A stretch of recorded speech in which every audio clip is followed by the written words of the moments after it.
Assalomu alaykum bobolar. Mana shu payvand bizda 1 yillik. O'tgan yili payvand qilingan. O'tgan yili moslashgan ekan. Mana shu yil 25-yil o'sgan, taxminan 60-70 santimetr chiqib qoladi. Yangi novda 1 2 3 tak 70 chiqib qoladi.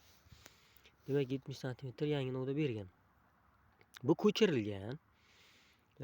Payvand qilinmay ko'chirilgan. Lekin bir 3 yillik kattaroq, 3 yillik, 4 yillik kattaroq ko'chatadi. Ko'chirdim. Ko'chirgan yilim tepa qismi quridi.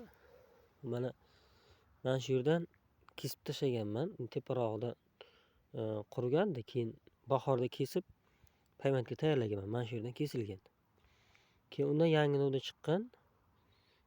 O'tgan yili 2024-yili mana shu novda chiqqan. Keyin bunga payvand qilganman. Buni o'rnida o'zi boshqa katta pista bor edi, payvand pista. To'satdan qurib qoldi. Ildiziga qurt tushganmi, shunaqa vaziyat bo'lgan.